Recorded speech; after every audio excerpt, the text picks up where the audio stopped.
ব্যাপারে ইলা মিত্রের এই নাচলের সেই আপনার কাছে জানতে চাচ্ছি যে ভালোবাসা এবং শাসন কোন শব্দটাকে আপনার সঙ্গে সহজাত মনে হয়, আত্মীয় মনে হয় কোন শব্দটাকে?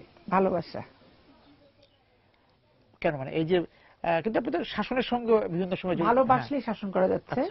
আর শাসনটা শুধু ভালোবাসা বিহীন যদি হয় সেটা অনেক রুক্ষ হয়ে যায়, নির্দয় নির্মম হয়। তো শাসনের যত অলংকার আবৃত করা যাবে শাসনটা তত চমকপ্রদ হবে, উপস্থাপনটা সুন্দর হয়। তো অলংকারটা হচ্ছে ভালোবাসা, মানে মানুষ গ্রহণ করে শাসন। হ্যাঁ, মানে ভালোবাসা মিশ্রিত শাসন যদি হয় কিংবা ভালোবাসা থাকার পরে শাসনটা হয় তো সেটা সত্যিকার অর্থে ইতিবাচক হয় আমার মনে হয়। কিন্তু সার্বিকভাবে আমাদের যে জীবন যাপন, সার্বিক যে সমাজ ব্যবস্থা, সবকিছু মিলে আপনার কাছে কি মনে হয় যে সেখানে ভালোবাসা কতটুকু আছে? ভালোবাসার অভাব হয়ে গেছে, অনুপস্থিত। ভালোবাসা একটা দুর্লভ বিরল বিষয়। মানে সত্যিকার যে ভালোবাসাটা, স্নেহটা, মমতাটা, এটা কৃত্রিম হয়ে গেছে, আর্টিফিশিয়াল। যার কারণে সমাজে এত নৈরাজ্য, অসহায়ত্ব এবং অসামঞ্জস্যতা। দুর্লভের কারণ ওই যে বললাম, দুর্লভ হয়ে যাওয়ার কারণ মানুষ আর্টিফিশিয়াল হয়ে যাচ্ছে, ডে বাই ডে কৃত্রিম হয়ে যাচ্ছে। অপ্রয়োজনীয় ভাবে কোথাও কোনো অনুভূতি প্রদর্শন, সময় তাদের কাছে অনেক মূল্যবান, গুরুত্বপূর্ণ, এইটা একটা প্রকাশ না করলেই বা কি।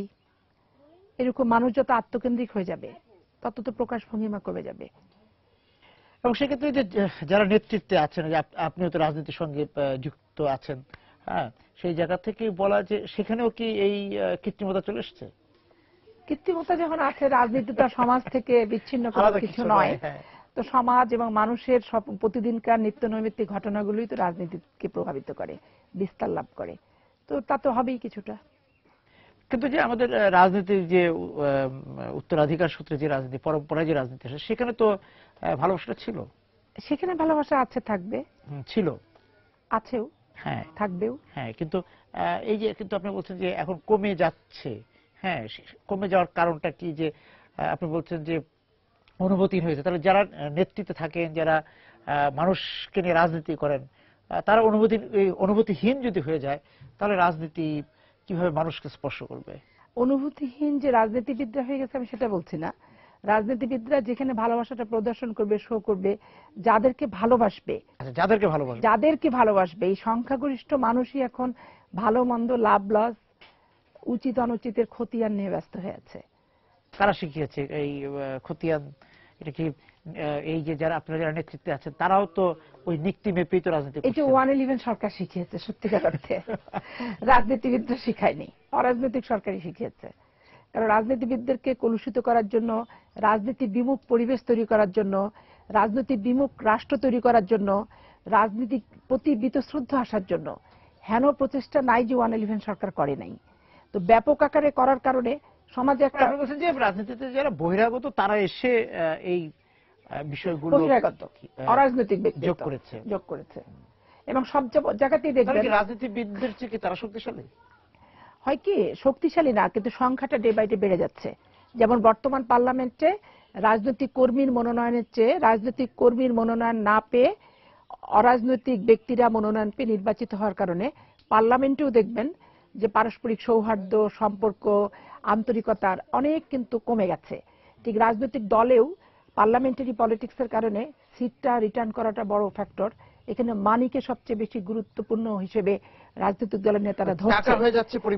পরিমাপক টাকার মাপদণ্ডে যখন পরিমাপ হবে তাহলে কালোবাজারি বলেন, অশিক্ষিত বলেন, মূর্খ বলেন, টাকা আছে রাজনৈতিক দলে পোস্ট পজিশন থেকে শুরু করে মনোনয়নের ক্ষেত্রে এদের প্রভাব এবং দৌরাত্ম্যটা সর্বাধিক। তো এদের প্রভাব আর দৌরাত্ম্য যখন সর্বাধিক হবে, এরা টাকার পিছনে সময় ব্যয়টা বেশি করেছে, ইনকামের পিছনে, জনগণের প্রতি কিন্তু না। যার কারণে এরা জনগণকে সময় দিয়ে তো হ্যাবিচুয়েট না, অভ্যস্ত না, টাকার কাছে মানুষের কাছে নাই। এবং তারা এই রাজনৈতিক পোস্টটা, রেড পাসপোর্টটা, এই স্ট্যাটাসটাকেও তারা অর্থ ইনকামের জন্য, ব্যবসাতে ভালো মতো বিনিয়োগ করে লাভবান হওয়ার জন্যই কিন্তু পুঁজি হিসেবে এই এমপি নমিনেশন এবং রাজনৈতিক পোস্টটাকে তারা ব্যবহার করছে।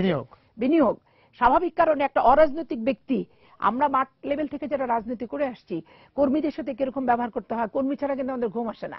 একটা যে কোনো জিনিসের ভালো অ্যাচিভমেন্টটা আমরা কর্মীর কাছ থেকেই প্রথম পাই, যে এই জিনিসটা ভালো হলো কি এইটা মন্দ হলো, এই সমালোচনাটা মানে পজিটিভ না, মানে গঠনমূলক যেটা সমালোচনা। কিন্তু যারা কর্মী দেখলে বিরক্ত বোধ করে, কথা বলতে চায় না, ফোন ধরে না, মোবাইল বন্ধ করে রাখে, তারা যখন নমিনেশন পেয়ে যাচ্ছে, জেলা কর্মীর সঙ্গে যাদের ভালোবাসার সম্পর্কটা তৈরি হয়নি, তারা যখন দেখা যাচ্ছে কর্মী নিয়ন্ত্রণের কর্তা হয়ে যাচ্ছে, তখন কিন্তু অসামঞ্জস্যতা আসবে এবং এখানে ভালোবাসাবিহীন একটি সংগঠন তৈরি হবে। রাজনীতি, হ্যাঁ, এই যে অনুভূতি, ভালোবাসা, আমরা সবাই কিন্তু আবেগ দ্বারা তাড়িত। এরশাদ বিরুদ্ধে আন্দোলন করছে আবেগ, যারা 52 ভাষা আন্দোলন করছে আবেগ, 71 মুক্তিযুদ্ধ, নারী পুরুষ শিশু আবাল বৃদ্ধ বনিতার আবেগ। তো এই তথাকথিত ব্যবসায়ী, বিভিন্ন পেশাজীবী মানুষ যারা অর্থ এবং নিজের স্ট্যাটাস পজিশন ধরে রাখার জন্য রাজনীতিকে হাতের হিসেবে ব্যবহার করছে, পোস্টকে হাতের হিসেবে নিচ্ছে, নমিনেশন পয়সা দিয়ে নিচ্ছে, এদের কাছে ভালোবাসা বলে কি কিছু আছে? আবেগ কি উধাও হয়ে গেল, পালিয়ে গেল, নাকি আবেগ যে বন্ধ করে রাখা হয়েছে? আবেগ, তাদের আবেগটা আছে টাকার ক্ষেত্রে, টাকা দিয়ে তারা এনজয় করবে, টাকা দিয়ে অন্য জায়গায় তারা 5 স্টার হোটেলে যাবে, সেইখানে তারা গেট টুগেদার করবে, ব্রেকআপ পার্টি দিবে। এই জনগণের মাঠের নিভৃত কর্মীর নিভৃত গুহার ভিতরে আবেগ প্রদর্শনটা তারা মনে করতেছে আনস্মার্ট। আমরা যে সতলপল্লীতে আছি নাচলে, সেখানে এখানকার যে ভূমির যে ইতিহাস, এখানে যে তেভাগ আন্দোলন হয়েছে, সেই জায়গা থেকে যে মানুষের সঙ্গে যে সম্পৃক্ততার যে জায়গাটা, মানুষের সাথে যে যোগাযোগের যে কথাটা আপনি বলছেন, যে সেই বিষয় নিয়ে আমি একটু কথা বলবো, একটু মানুষের কাছাকাছি যে একটু আমরা সতলপল্লী একটু ঘুরে দেখতে একটু কথাটা বলি।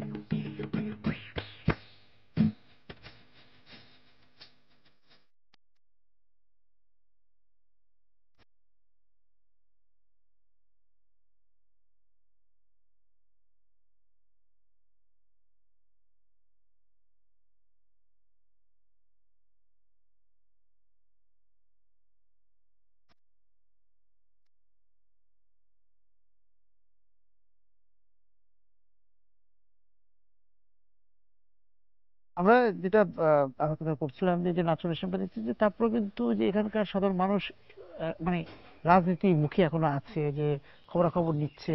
হ্যাঁ, কিন্তু এই যে যারা যারা রাজনীতি করছেন, তারা আসলে জনগণের সঙ্গে দেখা যাচ্ছে যে নিয়মিত তাদের যোগাযোগটা মোবাইল যুগ, এখন ফিজিক্যালি আসে না।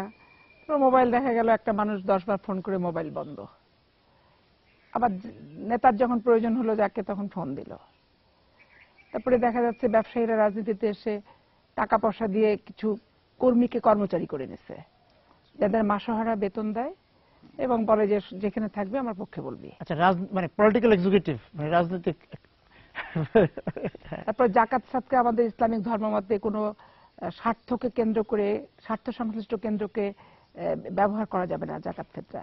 তো দেখা যাচ্ছে যে ব্যবসায়ীদের জাকাত ফেতরার শাড়ি কাপড় চোপড় টাকা ওটা রাজনৈতিক হাতের হিসেবে ব্যবহার হচ্ছে। তারা জাকাত ফেতরা দিয়ে তুমি আমার পক্ষে থেকো, আমাকে নমিনেশনের পক্ষে, কি কেউ একটা পোস্টের পক্ষে হলে তাকে আমার পোস্ট দিও, এরকম। তো দান খয়রাত সবই, যেহেতু এলাকার মানুষের সাথে সম্পর্ক নাই, যেহেতু রাজনৈতিক কর্মী না, সেহেতু এইভাবে করা ছাড়া তো আর দ্বিতীয় কোনো পথ অরাজনৈতিক ব্যবসায়ীদের নাই। রাজনৈতিক কর্মীরা যারা আপনি বলছেন, যারা রাজনীতির সঙ্গে এখনো যুক্ত, রাজনৈতিক ঐতিহ্য ধরে রাখছেন, তারা কিভাবে যোগাযোগ রাখছেন এখন? তারা এলাকায় তো যাচ্ছে, এলাকায় নিয়মিত যায়, যাতায়াত করে, যোগাযোগ রাখে, কর্মী সভা করে, মিছিল করে, মিটিং করে, কেন্দ্র অনুমোদিত কর্মসূচি হয়। কিন্তু যেই সমস্ত জায়গায় আপনি দেখবেন যে ব্যবসায়িক প্রার্থী, সেখানে কেন্দ্র অনুমোদিত কোনো, মানে কেন্দ্র নির্দেশিত কোনো কর্মসূচি তো পালন হয় না, কোনো কার্যক্রমই নাই, স্থবির। পোস্টের সাথে সম্পর্ক আর নমিনেশনের সাথে সম্পর্ক, আর ব্যানারে দেখা যায়, আর ব্যানার ফেস্টুন। এইটা তো বড় বড় জাতীয় কেন্দ্রের নেতারা যখন আসবে, তখন এই হাইব্রিডদের অত্যাচারে মানে দেখা যাচ্ছে সর্বত্রই তার নির্বাচনী এলাকা না, অথচ দেখা যাচ্ছে সেখানে যে ফেস্টুন ব্যানারে জায়গা দখল করে বেড়াচ্ছে। না, ওই যে সরকারি দল আওয়ামী লীগের সাধারণ সম্পাদক বলছিলেন যে নানা রকম কথা বলেছেন, কাওয়া, হাইব্রিড, নানা রকম ইন্দুর, হ্যাঁ, নানা রকম কথা বলেছেন। তো সেগুলি কি আপনি? এটা তো ঠিকই বলেছেন। মানে বাস্তবিক অর্থে তো রাজনীতির হাতে, কর্মীর হাতে যখন রাজনীতি থাকবে না, তাহলে তো ওই হাইব্রিড, কাউয়া, ইঁদুর, ঘুন পোকা, ঘুগড়ি পোকা, এগুলাই তো আসলে ঘুণ ধরে যাচ্ছে দলের ভেতরে। ঘুণ ধরে ধরে দলটাকে বিনষ্ট করছে, নষ্ট করছে। কর্মীদের হাতে নেতৃত্ব থাকছে না, তারপরে জনপ্রতিনিধি জনগণের সাথে সম্পৃক্ত হচ্ছে না, ভোট ছাড়াই নির্বাচন হচ্ছে। তারপর যেটা হচ্ছে যে মাটি এবং দেশ রাষ্ট্রর প্রতিও তাদের ভালোবাসা প্রতিশ্রুতি, আদর্শ এগুলি ফুরিয়ে গেল। গেল। কারণ দেশের প্রতি কমিটমেন্ট থাকলে অন্ততপক্ষে অনেক তো টাকা ইনকাম করলাম, এখন মানুষকে সময় দিই, পার্লামেন্টটা প্রাণবন্ত করি এবং এলাকার রাস্তাঘাট, মসজিদ, মাদ্রাসা, গোরস্থান এগুলো অন্ততপক্ষে ঠিক করি, তাহলে ঠিক ছিল। কিন্তু তা না, ব্যবসা কন্টিনিউ চলবে, রাজনৈতিক ক্ষমতাটা ব্যবসায়নের ক্ষেত্রে প্রয়োগ করব এবং রাজনীতিটা কলুষিত করব। এবং বর্তমান পার্লামেন্টে আপনি খেয়াল করে দেখবেন, পার্লামেন্ট চলাকালীন সময় অধিবেশনে এমপিদের সংখ্যা খুবই নগণ্য। আপনারা যখন ছিলেন, মানে আগের যে সংসদ, জাতীয় সংসদের আপনি ছিলেন, সেখানে আবার কিন্তু এই যে এক ধরনের ঝগড়া না, ঠিক ছিল, থাকতে হবে। আচ্ছা, ডেমোক্রেসির ভিতরে ঝগড়া ঝাঁটি, হাতাহাতি, মুখামুখি, উত্তেজনা, চাপ, প্রচন্ড একটা পরিবেশ, এটাই তো গণতন্ত্র। আচ্ছা, চাপ নাই, গণতন্ত্র নাই, কথা বলার লোক নাই, জায়গা নাই। যে আপত্তি আছে ভোটারদের বা সাধারণ মানুষের, ভোটারদের কোনো আপত্তি না, কিন্তু সেখানে যে আপনি গণতন্ত্রের কথা বললেন, সংবিধানের কথা বলেন, সেই রকম ভাষাও অনেক সময় ব্যবহার হয়নি, কোনো অনেক ক্ষেত্রে হয়নি, ঠিক আছে, কিন্তু এতে ভোটাররা এনজয় করে। তাই নাকি? হ্যাঁ, বিনোদন এবং রাজনৈতিক বিনোদন এটা। এবং দেখবেন যে কর্মীরা এগুলো খুব আনন্দ উৎসাহ সহকারে দেখে। মোবাইলে দেখবেন এইগুলো, সেই সমস্ত টক শো তাদের ধারণ করা আছে, কর্মীরা পছন্দ করে। কিন্তু শিক্ষিত সুশীল সমাজ যারা, তারা এই সমস্ত কাদা ছোড়াছুড়ি পছন্দ করে না, তখন এগুলো এই যে মানে সংসদে দুই পক্ষ বিভিন্ন রকম শব্দ হচ্ছে কি টিট ফর ট্যাট। আচ্ছা, ইট মারলে পাটকেল মারো, কিন্তু ইট মেরে ঘরে এসো না। আচ্ছা, টক শোতে দেখেন, আপনাকে একটা গালি দিয়েছে, আপনাকে পাল্টা 3টা গালি দিতে হবে। তাকে গালি না দিক, ওই গালির উত্তরটা দিতে হবে, সমুচিত উত্তর। আচ্ছা, না দিতে পারলে আবার কর্মীরা অসন্তুষ্টই হয়। তাই? হ্যাঁ, এটা আমি খুব একবারে মাঠ লেভেলে আমি হিসাব নিকাশ করে দেখছি, যে কোনো একটা টক শো অনেকেই করলো, ইন্টালেকচুয়াল আলোচনা হলো, কোনো ওইসব তাপ উত্তাপ নেই, তারা খুব একটা আনন্দ বোধ করে না, বলে এটা তো কোনো হলো না কিছু। কিন্তু তারা চায় যেমন প্রশ্ন তেমন উত্তর। মানে এটা তো আপনার টক শোতে হলো, সংসদে যখন এই কথাগুলো হয় সেটাও তারা, সংসদেও তাই। আচ্ছা, সংসদেও তাই। প্রশ্নের উত্তর ঠিক মতো দিতে না পারলে কর্মীরা তো হতাশ হয়ে যায়, যে উত্তরটা এইভাবে দেওয়া উচিত ছিল। অনেক ফোন আসে তো আমাদের কাছে এমপি থাকা অবস্থা, যে এটার উত্তরটা এইভাবে দিলে আরো বেশি ভালো হতো। আপনাকে মানে গালি দেওয়া হলো, আপনাকে পাল্টা দিলেন না কেন? আর এই গালিটা ভদ্র ভাষা দিলেন কেন? এই কথাটা বললে বেশি ভালো হতো না? এই ভদ্রটা আমরা এই উঠোন থেকে উঠবো, নতুন যে জায়গাটা যাচ্ছে সেখানে এই যে ভদ্র অভদ্রতা এবং সাংবিধানিক যে আচরণ বা রাজনৈতিক আচরণ, সেটা শ্রদ্ধার বিষয়টা ছিল, পারস্পরিক ভালোবাসাটা ছিল, সেই জায়গায় নেতাদের সঙ্গে নেতাদের এক ধরনের ভালোবাসা ছিল, সখ্যতা ছিল, সেখানে দূরত্বটা বেড়ে গিয়েছে না? সব দলে দেখেন কর্মীবিহীন হয়ে যাচ্ছে, প্রকৃত যারা কর্মী তারা আসছে না। তো না আসার কারণে ধরেন একটা হাইব্রিড একটা কর্মী, তো তখন সেখানে তো কালচারটা, পলিটিক্যাল শিষ্টাচারটা চেঞ্জ হয়ে যাচ্ছে না। এক দলের কর্মী বা একদল, মানে কর্মীরা তো শিখে নেতাদের কাছ থেকে, তো সেই জায়গায় আপনি বলতে চাচ্ছেন যে অবনতি বা অবনমন সেখান থেকে? না, অবনতি সেইখান থেকে না, সেখান থেকে অবনতির কারণ তো ওই একটা জায়গায়, যে বাংলাদেশে যতগুলো রাজনৈতিক সংগঠন আছে তার ভিতরে যতগুলো রাজনৈতিক ব্যক্তিত্ব আছে, সেখানে কিন্তু আচার ব্যবহার, শ্রদ্ধা, ভক্তির কোনো সমস্যা কিন্তু নাই। রাজনৈতিক যারা ব্যক্তিত্ব, হ্যাঁ, সমস্যা, রাজনীতিবিদ যারা হয়েছে, রাজনীতিবিদ, এখন রাজনীতিবিদ একটা রাজনীতির প্রতি সম্মান দেখাবে, এটাই কালচার, এটাই শিখে আসছে এবং এটা তার কর্মীদের শেখায়। কিন্তু একজন হাইব্রিড নিজে রাজনীতি করেনি, সে কাকে রেসপেক্ট করবে, কাকে রেসপেক্ট শেখাবে? তার কাছ থেকে তো আপনি রাজনৈতিক কালচার শিক্ষা, যে দীর্ঘ পথ পরিক্রমার মাধ্যম দিয়ে যে লব্ধ অভিজ্ঞতাটা, সেটা তো তার নাই। তাহলে তার কাছ থেকে আশা তো করা যাবে না। তাহলে যখন অরাজনৈতিক ব্যক্তিত্বর সংখ্যা বাড়বে, পার্লামেন্টে বলেন, রাজনৈতিক পোস্ট পদবি পদায়নে বলেন, তো স্বাভাবিক কারণে তখন শ্রদ্ধা, ভক্তি, কালচার, সিস্টেম আস্তে আস্তে তো নিচের দিকে নামবে। তাহলে ভদ্র জনেরা রাজনীতি থাকছে না? ভদ্র জন শুধু না, আমি যেটা বলতে চাচ্ছি, রাজনৈতিক কর্মীর হাতে রাজনীতি থাকছে না, রাজনৈতিক কর্মী মনোনয়ন পাচ্ছে না, রাজনৈতিক কর্মীরা রাজনৈতিক পোস্ট পাচ্ছে না। এবং ওই যে যেটা আমরা বলছিলাম যে সংসদে যে ধরনের একদম, যদি আমরা একটু মানে ওইভাবে বলি যে গণমাধ্যমে বিভিন্ন জায়গায় আলোচনা হচ্ছে অশোভন উক্তি, অশোভন কথা, তারপরে বলছেন যে মানে আম জনতাও সেই অশোভন উক্তিকে সমর্থন করছে, তাদের রুচিটাও সেই জায়গায় চলে যাচ্ছে। না, শোভন অশোভনটা আমি যেই প্রসঙ্গে বলেছিলাম, যেই সেন্সে বলেছিলাম, সেটা হচ্ছে যে টিট ফর ট্যাট। আপনি একটা কঠিন ভাষায় সেটা শোভন অশোভন, পার্লামেন্টারিও পলিটিক্সের মানে বিধি, কার্যবিধি, প্রণালী মাফিক ভাষা কিনা, সেটা ব্যবহার উপযুক্ত কিনা, এটা হচ্ছে পরের প্রশ্ন। প্রশ্নটা হচ্ছে যে আপনি আমাকে যে ভাষায় কথা বলছেন, ঠিক আমার রিপ্লাইটা ঠিক সেই পরিমাণই ওয়েটফুল চায় পাবলিক। আমরা ভালোবাসা শব্দটা ছিলাম একটু প্রেম শব্দে যেতে চাই, এবং সেটার জন্য যে এই পরিবেশটা খারাপ না, আর একটু রোমান্টিক কোনো জায়গা প্রেমের সঙ্গে যায়, সেখানে আমরা একটু যে বসে কথা বলি।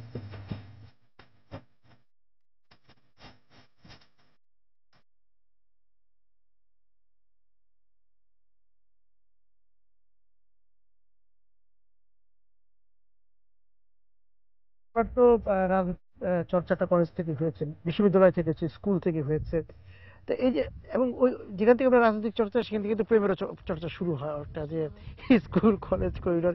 আপনার প্রেমের জায়গাটাও তো রাজশাহী বিশ্ববিদ্যালয়। আমার তো প্রেমই নাই, তাতে প্রেমের জায়গা খুঁজে পাবেন প্রেম কেন? নাই কিভাবে? ভাইয়ের সঙ্গে তো ভাইয়ের সঙ্গে তো আমার প্রেম হয়নি, সেটেল ম্যারেজ।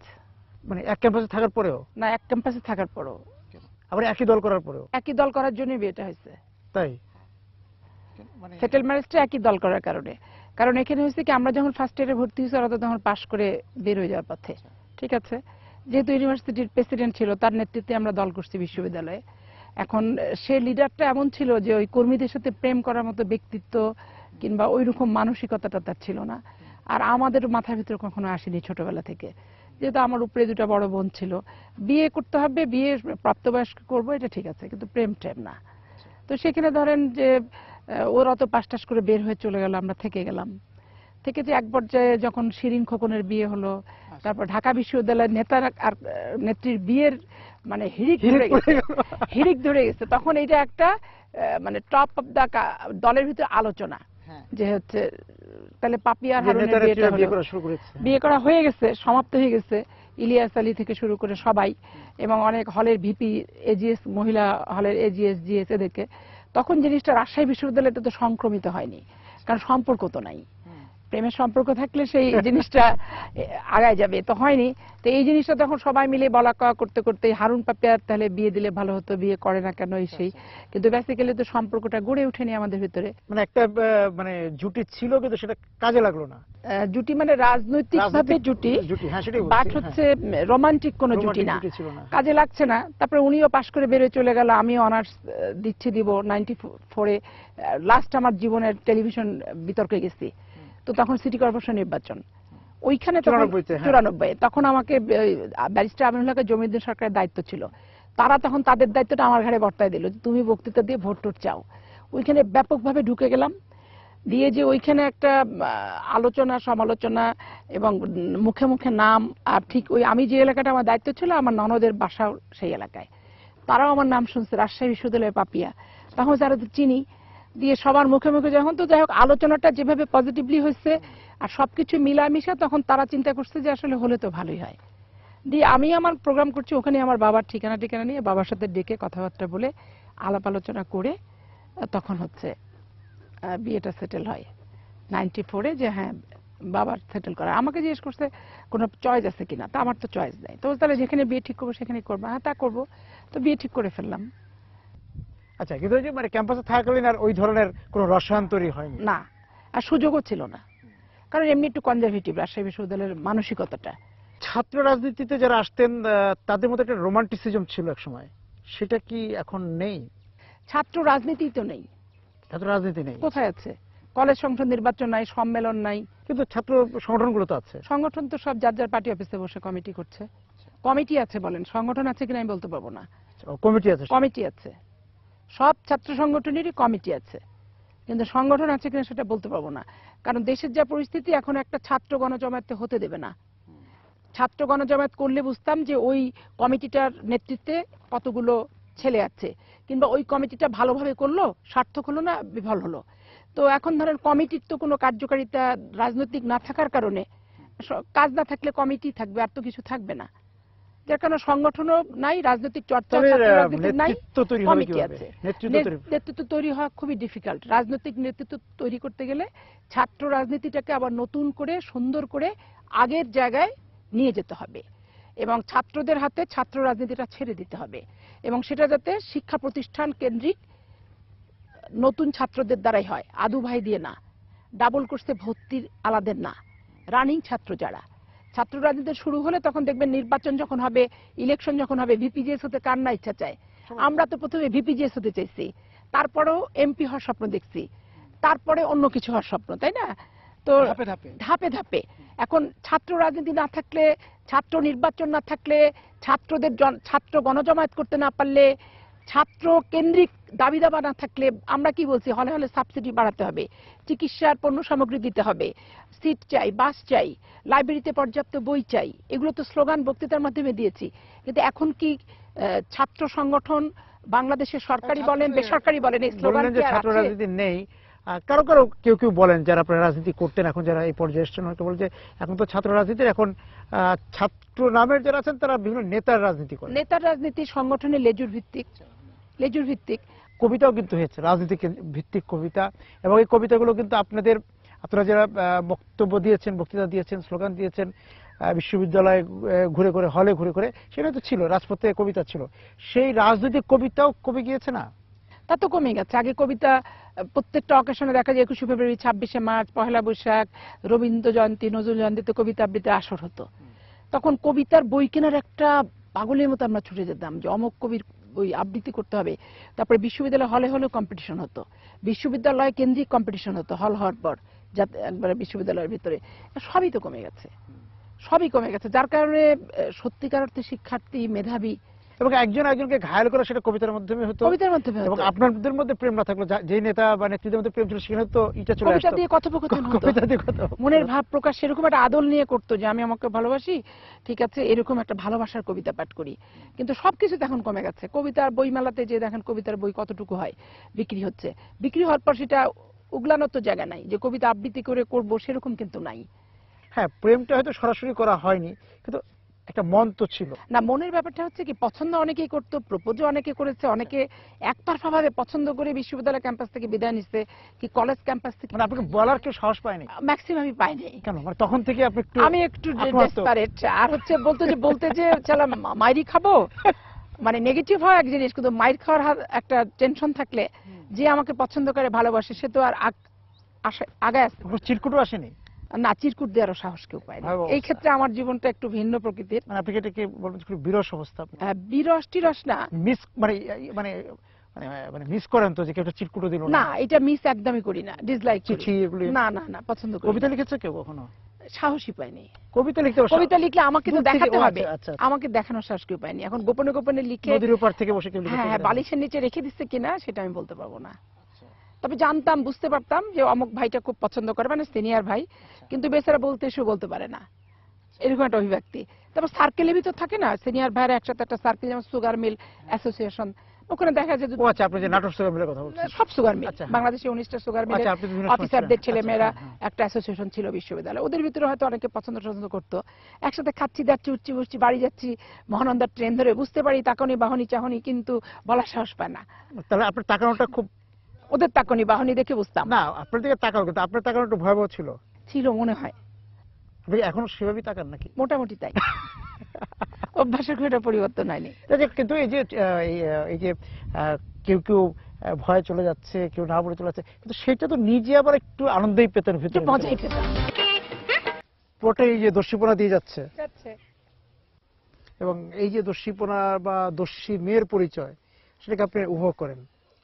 এরকম ওইভাবে ভাবিনি, মানে নেগেটিভও কিছু ভাবি না, পজিটিভও কিছু ভাবি না। মানুষ দোষী বলে শুনি, মানুষ বলে যে ডেসপারেট শুনি, প্রচন্ড জাইগেন্টিক শুনে থাকি, এই আর কি। না, যে আপনি যেমন এই যে বলছিলেন যে মারামারি করতেন, হ্যাঁ মারামারিও করতেন কেউ? মারামারি ছোটবেলা তো করতাম। আচ্ছা, কেউ একটা রাস্তাঘাটে গেলাম, একটা কথা বললো বাজে ভাষায়, দিলাম মাইটের বাপের কাছে যে নালিশ টালিশ দিয়ে তারপর আমার বাসায় খালি পায়ে চলে যেতাম। এটা ছোটবেলার অভ্যাস। এবং সেই কাহিনী হয়তো বিশ্ববিদ্যালয় পর্যন্ত গিয়েছে যে তার কাছে যাওয়া যাবে যাওয়া না। যাবে না। হয়তো ইভেন এই শুটিং এ হয়তো এসছে, যার কারণে আমার সাথে কেউ তো ইন্টারেস্টেড হয়নি। এবং এই যে মেয়েদের এই যে দস্যিপনা, যদি আমরা আপনি বলছেন যে নেতিবাচক ইতিবাচক দুইভাবেই দেখি রে, কিন্তু এখনকার যে সমাজ, এখন যে চারপাশ থেকে যে আপনি নিশ্চয়ই দেখেন, আমরাও দেখছি, সেই জায়গায় একটি মেয়ের বেড়ে ওঠা, এই যে সেখান থেকে যদি আপনি বলেন যে তার দিকে তাকে দেখার দৃষ্টিভঙ্গিটা আমরা কতটা পরিবর্তন করতে পেরেছি? কোথাও এখন তো ব্যাপক আকার, আমাদের সময় তো সভ্যতা ছিল, নম্রতা ছিল, ভদ্রতা ছিল, আদব কায়দা ছিল, একটা সিস্টেম, এবং নিজেকে গোপন রক্ষী আবৃত রেখে একটা হয়তো ইয়ে করলো। কিন্তু এখন তো দেখা যাচ্ছে যে একটা মেয়েকে পছন্দ হলো, বললো, রাজি না, খুন খারাপি করে মেরে ফেলে দিল। এই খাদিজা থেকে শুরু করে যে সমাজে কিছু চিত্র, সব জোরপূর্বক ফোর্সফুলি। কিন্তু তখন আমাদের আজ থেকে 25 বছর আগে ধরেন আমি স্কুলে পড়তাম, তা আমার তো মনে হয় তখন আমরা বেশি ফ্রিডম ভোগ করেছি। যে একটা ছেলে একটা সেই টাইপের ভাষা একটা কটূক্তি করলে সাথে সাথে যে আমি মারতে পারতাম, পিটতে পারতাম, কি কলমটা ছুঁড়ে মারতাম, কি স্যান্ডেলটা খুলে মারতাম, বাপের বাসায় যে নালিশটা দিতাম, এই ফ্রিডমটা তো এখন নাই। এবং তারা তখন ফিরে যেত বা জয় করার চেষ্টা করতাম এবং প্রতিদিন নিয়ত স্কুল কলেজ বিশ্ববিদ্যালয়ে করছি। এবং তাদের একটা জয় করার একটা বিষয় ছিল। এখন জয় করার জয়টা না, এখন জোরপূর্বক যে কেন হবে না, কেন আসবে না, কেন মত দিবে না, কেন করবে না, এরকম মানে ফোর্সফুলি। কিন্তু তখন দেখেন এরকম ছিল না। ধর্ষণের ঘটনা এখন যত ঘটছে, বিশ্ববিদ্যালয়ের মেয়েদের অ্যাসিড নিক্ষেপের ঘটনা যত ঘটছে, লাঞ্ছিত হওয়ার যত ঘটনা ঘটছে, কর্মজীবী মহিলারা অফিস ফেরত মহিলা বাড়িতে যাওয়ার সময় যে দুর্ঘটনার সম্মুখীনটা হচ্ছে, আমরা তো সেই মফস্বলে বাবা চাকরি করেছে, এক এক সময় এক এক জায়গায় পোস্টিং হয়েছে, সেই সমস্ত মেঠো পথ পাড়াতে পাড়াতে স্কুল কলেজ বিশ্ববিদ্যালয় কর্মক্ষেত্র চলে আসলাম। বাসটের সবকিছুতেই এক ধরনের লড়াই সংগ্রাম বিড়ম্বনা এবং সবসময় প্রতিহত করে নিজেকে আগায় নেওয়া, যে অপশক্তিটা আসছে প্রতিহত করতে হবে, মোকাবেলা করতে হবে। এখনো কিন্তু কিছু কিছু মেয়েদের কথা আমরা জানি, কিছু কিছু অনেক দেখা যাচ্ছে স্কুলের মেয়েরাও কিন্তু প্রতিরোধের ভূমিকায় কিন্তু দাঁড়াচ্ছে, যে তাকে বিয়ে দেওয়া যাচ্ছে, সে দাঁড়াচ্ছে যে না বাল্য বিবাহ এখন হচ্ছে কি ঘটছে, একটু মিডিয়া টিডিয়া সমস্ত কিছুর কারণে প্রচার হচ্ছে অনেক, আর আমরা অনেক কিছু ঘটাইছি, প্রচার নাই। সেই সময়টা ছিল তথ্য প্রযুক্তিগত যে মান উন্নয়ন ডে বাই ডে হচ্ছে, তখন তো ছিল না। একটা মানুষের একটা মোবাইলেই পৃথিবী। এবং এই যে পরিবার থেকেও মেয়েদেরকে ওইভাবেই তৈরি করা হতো যে পথে ঘাটে তুমি যেভাবেই যে পরিস্থিতির মুখোমুখি তুমি কিভাবে নিজেকে নিরাপদ রেখে ফিরে আসবে। আমার মা যেমন অল্প শিক্ষিত মহিলা, কিন্তু সে খুব সচেতন। সে আমাদেরকে মানুষ টানুষ করে সবকিছু সাংসারিক দায়িত্ব পালন করে, দেখতাম যে সন্ধ্যা হোক রাত হোক সে দুইটা পেপার না পড়ে সে মা হচ্ছে ঘুমায় না। তবে আমাদেরকে বলতো যে লেখাপড়া তো শেষ করতে হবে, বিশ্ববিদ্যালয় পড়াশোনা শেষ করে কর্মজীবনে যেতে হবে, অর্থনৈতিক মুক্তি থাকতে হবে। তো এই যে আমাদের ভিতরে মা একটা চেতনা ঢুকিয়ে দিয়েছে, এটা কিন্তু তখন ওই যে প্রেম প্রীতি ভালোবাসা বিঘ্ন বিয়ে শাদী এগুলো তো মাথার ভিতরে ঢোকায়নি। যেটা আপনি বলছিলেন যে মানুষ কাছে শুনেন, কিন্তু এই যে আপনি আপনার বড় হয়ে উঠতে উঠতে এই যে এখন আপনি সংসদ সদস্য হয়ে এখন আবার মানে যে রাজনীতির সঙ্গে আছেন, পরিস্থিতি এই যে আপনার আপনি বলছিলেন 25 বছর আগে স্কুলে পড়তেন, তারপর থেকে পর্যন্ত আসতে পরিস্থিতি কি আপনাকে এই দোষীপনায় রেখেছে? পরিস্থিতির কারণে তো কিছু কিছু ব্যাপার আছে, হয় কি মানুষের বহিঃপ্রকাশটা একরকম, কি হয়তো ওভারলুক করলো, আমি কোনো কিছু ওভারলুক করি না, আমি আমলে নিই এবং সেটা যেভাবে বহিঃপ্রকাশ ঘটানো দরকার আমি ঘটাই ফেলি। আচ্ছা, কে কি মনে করলো কি করলো না, কারণ আমাকে কেউ কিছু বললে সেটা আমি আমলে নিলাম, নিয়ে আমি তার প্রতিক্রিয়া ব্যক্ত আমার পক্ষ থেকে করে ফেললাম, একবারে নগদে, বকেয়া নাই। ঠিক আছে, আর অনেকে হয়তো শুনলো দেখলো প্রতিক্রিয়া নাই, প্রতিক্রিয়া লেস হয়ে আস্তে ধীরে হেঁটে চলে গেল। আমি তা না, আমি ডাইরেক্ট অ্যাকশন, শুনবো, আমার প্রতিক্রিয়া আমি ব্যক্ত নগদে দিয়ে দেবো। এটা আমার ধরেন ছোটবেলা থেকে আমি রিয়াক্ট করি এবং আমি সেটা মোকাবেলাও করি। এবং এখন যেটা আমরা দেখি যে স্কুল কলেজগামী ছেলে যে মেয়েরা আছে বা কর্মজীবী যে মহিলা আছে বা মেয়ে আছে, তারা পরিস্থিতির যে রাস্তাঘাটে যে পরিস্থিতির শিকার হচ্ছে সেটা যদি তারা প্রতিবাদ করতে চায়, হামলা কিন্তু তাৎক্ষণিকভাবেই চলে আসে। এইটা হচ্ছে কি যে ঘটনাস্থলে আমরা যেমন একটা রেঞ্জের ভিতর করতাম, স্কুল থেকে কলেজ একটা রেঞ্জ, বাবা মা পরিচয় আত্মীয় স্বজন সবকিছু আছে, ওটার ভিতরে আমাদেরকে সবাইকে চিনত, আমরা সবাই চিনতাম। ছাত্র নামধারী এই অছাত্রগুলো, এটা একটা মেয়েদের হোস্টেলের সামনে যাওয়া, কলেজের সামনে যাওয়া, মেয়েরা যে রাস্তাতে যাবে ওই রাস্তা দিয়ে যে মেয়েদেরকে উত্ত্যক্ত করে, এটা একটা হ্যাবিট হয়ে দাঁড়িয়েছে। আর অধিকাংশ দেখা যাচ্ছে যে এই ছেলেগুলো আসলে চান্দাবাজ টাইপের, চেয়ে চিনতে খায়।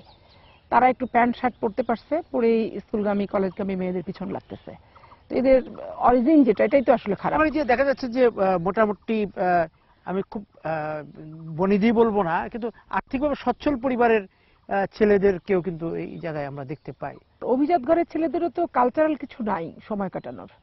কারণ আগে একটা ভালো সিনেমা হতো, সবাই সিনেমা হলে যেত, একটা ভালো খেলা হতো, খেলার মাঠে যেত, একটা সাংস্কৃতিক অনুষ্ঠান হতো সেটাতে যেত, একটা কম্পিটিশন হইতো, নাচ গান কবিতা আবৃত্তি বিতর্ক বক্তৃতা, সেখানে যে সময় কাটাতো। কিন্তু এখন তো দেখেন আস্তে আস্তে ফেসবুক, ইন্টারনেট, খেলা, গেম, আর এই কিছু কিছু বখাটের ছেলে মেয়েদেরকে উত্ত্যক্ত করে বেড়ানো, প্রেম নিবেদন করা, ব্যর্থ হলেই পাল্টা নেগেটিভ আচরণ করা, এটাই একটা মজ্জাগত ব্যাপার হয়ে গেছে। এই প্রেম ভালোবাসার কথা আমরা বারবারই বলছিলাম, এখনকার যে সময়ের যে ছেলে মেয়েরা, তাদের কাছে প্রেমটা কিরকম আপনি দেখছেন? তারা কি আসলে প্রেম কি ভালোবাসা কি? তারা প্রেম ভালোবাসা নিয়ে আমি আমি নিজেরও যেহেতু বাচ্চা বড় হচ্ছে, বন্ধু বান্ধব কলিগদেরও যেটা শুনছি, যে এতটা আবেগী না, এরা ভুল করার মতো অনেক বিচক্ষণ এখনকার জেনারেশন। ক্যালকুলেটর। হ্যাঁ হ্যাঁ, তারা ভেবে চিন্তে ভাবনা করে কতটুকু নিজের জন্য উপযুক্ত কতটুকু অনুপযুক্ত খুব যাচাই বাছাই করছে। এই জন্য এদের ভুল ভ্রান্তি হওয়ার সম্ভাবনা অনেকাংশেই কম। আবেগ দ্বারা তাড়িত না হলে তাদের সম্পর্কগুলো ভেঙে যায় খুব দ্রুত। ভেঙে যায় যে ওরা সাবধানী, যখন দেখে যে এরকম হচ্ছে, এরকম করে মিসআন্ডারস্ট্যান্ডিংটা হচ্ছে, তো এইটা এত দূর বেড়ে যাব কেন। অনেকে বিয়ের পরও দেখা যাচ্ছে ডিভোর্সে চলে যাচ্ছে, বাচ্চা মেয়ে ডিভোর্সে যাচ্ছে, যে টাইমটা খারাপ সম্পর্কের টাইমটা দীর্ঘায়িত করতে চায় না। ওই যে সচেতন হওয়ার কারণেই কিন্তু এই বিষয়টা এদের ভিতরে আসছে। কিন্তু আগেকার মানুষ সচেতন থাকলেও চক্ষু লজ্জার ভয়, সামাজিকতার ভয়, পারিবারিক একটা স্ক্যান্ডালের ভয়ের কারণে অনেক কিছু হজম করতো। বেহিসেবে আবেগ ছিল কিছুটা তখন তারা। এখন তো অনেক মাধ্যম আছে, ছেলেরা একসাথে, ছেলেমেয়েরা স্কুলে যাচ্ছে, খাচ্ছে, কিন্তু তখন তো সবকিছুর ভিতরে সীমাবদ্ধতা ছিল। কিন্তু আগের সমাজটা এই যে একদম ফিতে দিয়ে মেপে কি প্রেম ভালোবাসা? ফিতা দিয়ে মেপে প্রেম হয় না, ভালোবাসা হয় না, শত্রুতা হয় না, বন্ধুত্ব হয় না, এটা ঠিক। কিন্তু তারপরে যেহেতু জেনারেশনরা সাবধানী, সচেতন, এবং তারা নীতি দিয়ে হিসাব করেই সবকিছু করছে, মেলামেশা, উঠা বসা, সাংসারিক জীবন, পাত্র বাছাই, জীবন সঙ্গী বাছাই, আবার জীবন সঙ্গীকে ত্যাগ, অতিরিক্ত ক্যালকুলেটিভ হওয়ার কারণেই এই বর্তমান এই প্রেক্ষাপটের সৃষ্টি হয়েছে। এবং এই যে এবং সেই জন্য যেটা হচ্ছে যে আমরা কি রোবট মানুষ হয়ে যাচ্ছে সবাই, যে আবেগটা আপনি বারবার কিন্তু এই কথাটা খুব গুরুত্বের সঙ্গেই বলছেন যে আবেগ কমে যাচ্ছে, সেটা রাজনীতিতে হোক, সবকিছু, পরিবারে হোক, সম্পর্কের ক্ষেত্রে হোক। হ্যাঁ, যেমন আগে একটা মিছিলে রোবটের আবেগ নাই, ওরকমই তো যাচ্ছে, দিনের পর দিন যান্ত্রিক হয়ে যাচ্ছে মানুষ সবকিছুতে, পরিবেশগত কারণ, দেশীয় কারণ, তারপরে সবকিছু মিলেই। যেমন ধরেন আগে মিছিলে কত লোক হতো, আবেগ দিয়ে ছাত্ররা মিছিল করতো, যুবকরা করতো, মাঠের শ্রমিক কৃষক সবাই করতো, রিক্সাওয়ালা সবাই মিলে, দিনমজুর, একটা আবেগ ছিল। কিন্তু এখন চিন্তা করে একটা রিক্সা শ্রমিক যে আমি যাবো, যে আমার লাভ কি, কেন যাব, গুলি খেলে আমার পরিবারের ক্ষয়ক্ষতি হবে, ক্ষতিগ্রস্ত হবে। আমাদের চারপাশ থেকে কিন্তু যে কোকিল ডাকছে, আপনিও বলছিলেন, এই যে কোকিলে যে মন উচ্চাটন হয়ে ওঠা, আপনি বলছেন যে অনেকে বুঝেন, আজকালকার ছেলেমেয়েরা এই ডাকগুলোর সঙ্গে পরিচিত নয়। এই যে একটা অনুভূতিহীন একটি প্রজন্ম তৈরি হচ্ছে, এটা খুব খারাপ এবং মানে হতাশাব্যঞ্জক। বাংলাদেশে এত ন্যাচারাল বিউটি, এগুলো দেখতে বিদেশি পর্যটক আসছে, এবং সারা পৃথিবীর পর্যটক পৃথিবীর সুন্দর সুন্দর জিনিসগুলো দেখতে যাচ্ছে। অথচ আমাদের ছেলেমেয়েরা, যাদের ছেলেমেয়েরা ইংলিশ মিডিয়াম স্কুলে পড়ছে, কি অনেক কিছু দেখা যাচ্ছে এই ন্যাচারাল জিনিসগুলোর সাথে তারা সম্পৃক্তই না। এই আমরা যে চট্টগ্রামটা ঘুরে আসলাম, সেটাই বা কয়জন, অনেক এখানকার অনেক ছেলে মেয়ে তো ঢাকায় থাকে, লেখাপড়া করে, তারাই বা কতটুকু এই সংস্কৃতি সম্পর্কে, এই গোষ্ঠী সম্পর্কে ইন্টারেস্ট, কিউরিওসিটি সবটাই কম। কিন্তু মানে আমাদের অন্তত আগ্রহ বা এখন অনুভূতি মনে আছে, আমাদের আছে, কারণ আমরা অনুভূতির ভিতর দিয়ে জন্মেছি। হ্যাঁ, যে কোনো কোকিলের ডাক এখন আপনি শুনতে পাচ্ছেন, কানে নিচ্ছেন, আমরাও নিচ্ছি। একইভাবে কিন্তু নদীর স্রোত, নদীর ঢেউ, নদীর যে কথোপকথন, সেটা আমরা এখনো বুঝতে পারি, মানে আমরা একটু মহানন্দার পাই, মহানন্দার বুকে আছি, যে নদী যেরকম সংকীর্ণ হয়ে যাচ্ছে, মানুষের মনটাও আপাকি সেরকম ভাবে সংকীর্ণ হয়ে যাচ্ছে। তা তো হচ্ছে, সীমাবদ্ধ সবকিছু হয়ে যাচ্ছে, এখন ডে বাই ডে বন্দী হয়ে যাচ্ছি আমরা সবকিছুর ভিতরে, খাঁচার মতো। মানে আমাদের সেই বিশালতা, সেই উদার মন, উদার চোখ, আমরা নদীর এপার থেকে ওপারের যে দিগন্ত দেখতাম, এখন নদী একদম খাল। এই যে নদীকে আমরা দখল করছি, নষ্ট করছি, এর সঙ্গে কিন্তু ক্ষমতা জড়িত, প্রভাব জড়িত, রাজনীতি জড়িত। নদী শাসন যারা করবে, নদী শোষণ যারা করবে, নদীর গভীরতা যারা বৃদ্ধি করবে, গভীরতা বলতে ড্রেজিং, ফ্রেজিং, এই সমস্ত সংস্কার যারা করবে, এই সমস্ত ব্যক্তিবর্গদের নদী প্রেম থাকতে হবে। নদী শাসন করা ভালো, শোষণ করা ভালো না। শাসন করে বাদ দিলাম, যেমন নদী ভাঙছে, বাদ দিলাম, শাসন করা হলো, নিয়ন্ত্রণ হলো। বলছিলাম যে ভালোবাসা এবং শাসন, ভালোবাসার সঙ্গে শাসন। এই জন্য এখন ভালোবাসছে এক শ্রেণী, শাসন করছে আর এক শ্রেণী। এই যে নদীর মনকে শাসন করার মতে মানুষের মনকে আমরা শাসন করতে চাই। মানুষের মনকে শাসন করতে গেলে সে মানুষের প্রতি অধিকার বোধ লাগবে, যাকে আমি শাসন করব, তার প্রতি অনুভূতি লাগবে, মমত্ব বোধ থাকতে হবে, আন্তরিকতা থাকতে হবে, তাহলে শাসনটা কার্যকর হবে। এই যে এই নদীর বিশালত্ব আমরা বলছি, যদিও সংকীর্ণ, তারপর তো নদীর এখনো বিশালত্ব আছে, হয়তো কোথাও চর পড়ে, হ্যাঁ, মানুষের মনেও চর পড়ে, তাই না? চর পড়ে। কিন্তু এই যে নদীর পাড়ে এসে দাঁড়িয়ে একজন জনপ্রতিনিধি, একজন মানুষ এসে আহ, নদীর কাছ থেকে কিছু শেখার চেষ্টা করে, কিছু মানে নিজের সঙ্গে কথোপকথন সে করে, আপনি নিজে করেন? এখন আমি হচ্ছে কি, আমার ব্যাপারটা সম্পূর্ণ ভিন্ন, যে আমি একটু সাংস্কৃতিক মনা মানুষ, আকাশের সাথে কথা বলি, নদীর সাথে করি, গাছের সাথে বলি, পাহাড়ের সাথে বলি। এটা আমার একটা ছোটবেলার একটা অভ্যাস। চাপাইয়ের নবাবগঞ্জের পাশে মহানন্দা, আপনি নিজেরই চোখ পড়লো যে দূষিত হচ্ছে, এবং নদী দূষিত হয়ে যাচ্ছে, আমাদের মনও দূষিত হয়ে যাচ্ছে, আমরা সার্বিকভাবে একটা দূষণের মধ্যে আছি। তা তো আছি। দূষণ এমন একটা জিনিস যে আপনি যদি ইচ্ছাও না করেন তাও সংক্রমিত হবেন। যেমন ধরেন কার্বন যাচ্ছে ঢাকা শহরে, গাড়ির কালি কার্বন। এই কার্বনটা আপনি চাইলে কি না চাইলে কি আপনার ভিতরে তো প্রবেশ করছে শরীরে, যেটা ক্ষতি করার সেটা তো করছেই। এটা চাওয়া না চাওয়ার উপর নির্ভর করছে না কিন্তু। আর এটার জন্য দরকার গণসচেতনতা। তারপরেও সংরক্ষিত আসনে মহিলা এমপিদের, আমি এখানে একটু জানতে চাই যে উন্নয়ন তো একটা হয়, উন্নয়ন কতটা প্রকৃতি বান্ধব উন্নয়ন হয়, যে একটু উন্নয়ন করতে গিয়ে গাছ কাটা পড়ছে, নদী স্রোতধারা আটকে দেওয়া হচ্ছে, নানা রকম হয়তো জলাশয় জলাধার বন্ধ করে দেওয়া হচ্ছে, হ্যাঁ, সেগুলোকে মাটি ভরাট করে দেওয়া হচ্ছে। তো উন্নয়নটা কি কতটা প্রকৃতি বান্ধব? প্রকৃতি বান্ধব এখন হয় কি, যেই প্রকৃতি আমাকে ধ্বংস করে দিচ্ছে, ক্ষতিগ্রস্ত হচ্ছে, বাড়িঘর সম্পদ নিয়ে নিল, ওই প্রকৃতিকে আমার নিয়ন্ত্রণ করতে হবে। যেমন পদ্মার বাঁধটা এসেনশিয়াল ছিল, ওটা করেছি। পদ্মা তো আর বসে থাকবে না, পদ্মা তার গতিপথ কিন্তু পরিবর্তন করে একে বেঁকে তার মতো সে রাস্তা তৈরি করে নিয়েছে, কিন্তু আমরা ওই তার গতিপথকে প্রতিবন্ধকতা দিয়েই বন্যার হাত থেকে বাঁচলাম। এখন ধরেন যে এইটা ড্রেজিং করা দরকার, সোজা হিসাব যেটা মহানন্দা পদ্মা, এগুলো ড্রেজিং না করলে অদূর ভবিষ্যতে নদীর কোনো অস্তিত্বই বাংলাদেশে থাকবে না। তখন পানি